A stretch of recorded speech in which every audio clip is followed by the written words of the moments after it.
Assalamualaikum warahmatullahi wabarakatuh. Bertemu lagi dengan Asmat Channel. Matematika itu mempesona. Baik, pada kesempatan kali ini kita akan belajar tentang sudut-sudut berelasi. Materi sudut berelasi sudah pernah dipelajari di kelas 10.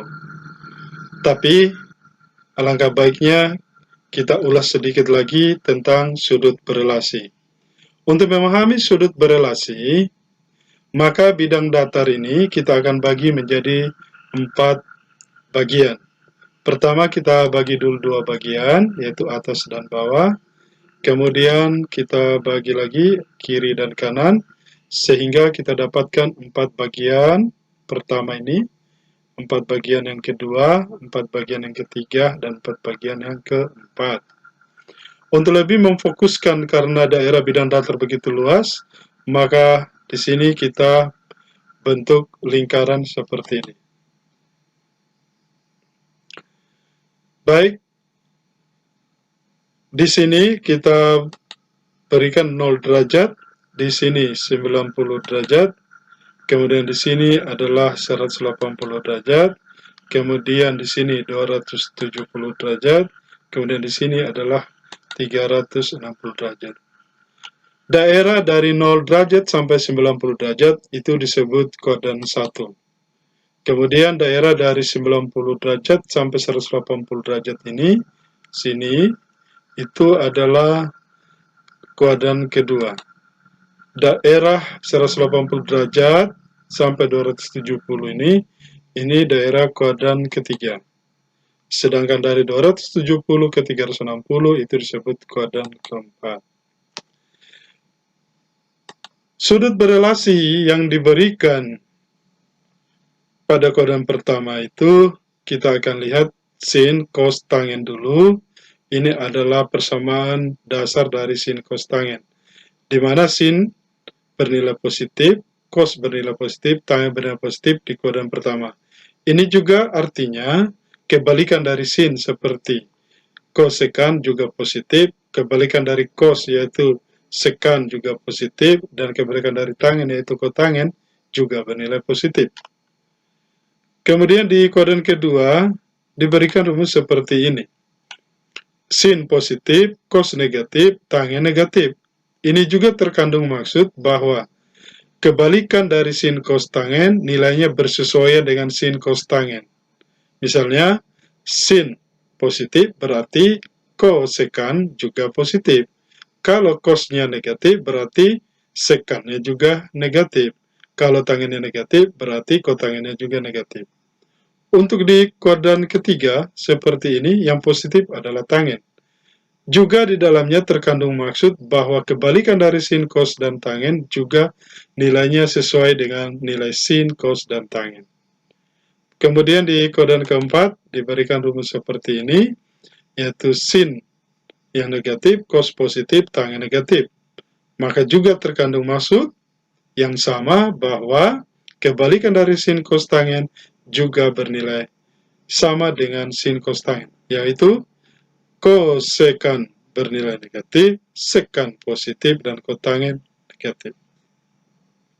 Selain itu juga diberikan di kuadran pertama ini, katakanlah sudutnya adalah alfa, maka sudut berelasinya di sini diberikan 180 derajat kurang alfa, itu di kuadran kedua, yaitu antara 90 derajat dan 180. Untuk di daerah kuadran ketiga, maka 180 sampai 270 derajat besar sudutnya itu dinyatakan seperti ini, yaitu 180 derajat ditambah alfa. Kemudian di sini daerah keempat atau kuadran keempat, yaitu dari 270 sampai 360, diberikan rumus sudut berelasinya 360 derajat kurang alfa. Sebenarnya sudut-sudut berelasi di kuadran 2, 3, dan 4 yang berelasi dengan sudut-sudut di kuadran 1 tidak hanya 4 ini. Tidak hanya ini rumusnya, sangat banyak. Tetapi dengan kita memahami dan mengetahui yang 3 rumus ini, insya Allah nanti memudahkan kita untuk menentukan nilai perbandingan trigonometri di kuadran 2, 3, dan 4. Baik, kita lanjutkan. Untuk memudahkan kita menghafal ini semua rumus, ya utamanya nilai-nilai trigonometrinya ini, di sini ada kata-kata semua. Kata pertama, semua. Ini jembatan keledainya. Kata kedua, saya. Kata ketiga, tetap. Kata keempat, cari. Apa maksudnya? Semua mengandung maksud bahwa di kuadran pertama semuanya bernilai positif. Semua bernilai. Kata saya adalah kata yang kedua terkandung maksud bahwa di kuadran kedua yang sin positif. Kemudian kata tetap terkandung maksud bahwa karena kata tetap kata ketiga, maka kuadran ketiga yang positif adalah tangen. Kemudian cari adalah kata keempat, maka yang positif adalah kuadran keempat adalah cos. Baik, saya ulangi lagi, hafalkan baik-baik, semua saya tetap cari. Semua positif, saya maksudnya sin yang positif di kuadran kedua, tetap maksudnya tangen yang positif di kuadran ketiga, cari berarti cos yang positif di kuadran keempat. Sekali lagi, semua saya tetap cari. Baik, kita mulai melihat di kuadran kedua. Maka kuadran 1, 3, dan 4 kita abaikan, kita hapus dulu. Ya, seperti itu. Ya, sudah terhapus pula kuadran ketiganya. Maka tersisalah seperti ini.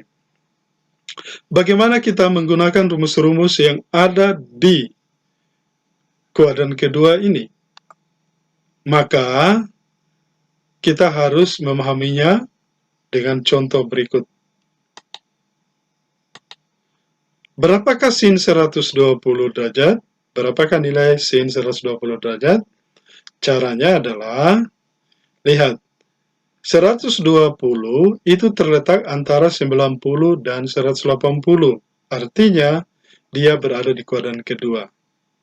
Kalau dia berada di kuadran kedua, maka sinnya adalah positif. Maka kita tulis ini positif sin, sudutnya berapa? Yang ini. Sin 180 derajat kurang alfa. Selanjutnya yang kita isi sin sama dengan sin berapa di sini? Yaitu kita akan mencari nilai alfa sehingga 180 derajat dikurangi alfa sama dengan 120, yaitu 60. Maka kita dapatkan positif sin 60. Berapakah nilai sin 60 derajat? Ingat lagi sudut istimewa yang sudah pernah kita buktikan atau kita cari di video-video sebelumnya. Tapi ini tabel. Sin 60. Sin 60 di sini. Akar 3 per 2. Jadi sama dengan akar 3 per 2. Jadi sin 120 derajat sama dengan akar 3 per 2. Bagaimana dengan cos 120? Perhatikan. Cos di situ bernilai negatif. Maka di sini adalah negatif cos, sudutnya tetap pakai yang ini. Jadi negatif cos 180 derajat kurang alfa. Berarti di sini sama dengan negatif cos berapa? Yaitu sama dengan cara sin tadi. Kita mencari nilai alfa sehingga 180 derajat kurang alfa sama 120, yaitu berapa? 60. Maka kita dapatkan negatif cos 60. Berapakah cos 60 derajat? Cos 60 derajat adalah 1 per 2. Maka di sini hasilnya adalah negatif 1 per 2. Jadi kita sudah dapatkan nilai cos 120 derajat adalah negatif 1 per 2. Lalu bagaimana dengan tangen? Tangen 120, caranya sama. Kita lihat. Tangen bernilai negatif, berarti di sini negatif. Tangen, sudutnya yang ini dipakai. Negatif tangen 180 derajat kurang alfa. Berarti di sini sama dengan negatif tangen. Berapa? Kita cari lagi. Yaitu alfa. Berapa nilai alfa sehingga 180 derajat kurang alfa sama dengan 120. Tetap 60. Berarti sama dengan negatif tangen 60. Kita lihat lagi, tangen 60 berapa? Lihat di tabel sudut istimewa.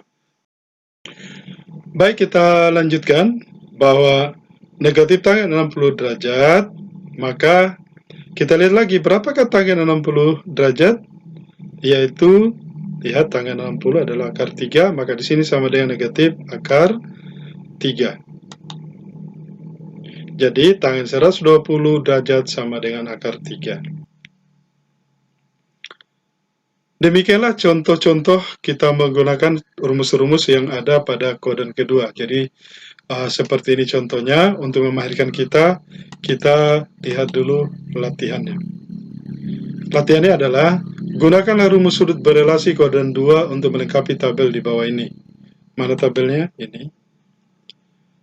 Untuk sin 120, cos 120, tangen 120 kita sudah jawab sebagai contoh tadi.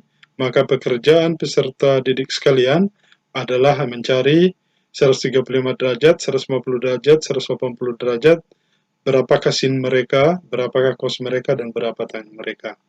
Silakan disimak lagi dan tolong dikerjakan dengan baik-baik, karena ini akan sangat membantu kita untuk pelajaran-pelajaran berikutnya. Demikian pelajaran kita kali ini. Semoga bermanfaat dan kita akan bertemu lagi dengan pembelajaran berikutnya. Dengan Asmat Channel, Matematika itu Mempesona. Assalamualaikum warahmatullahi wabarakatuh.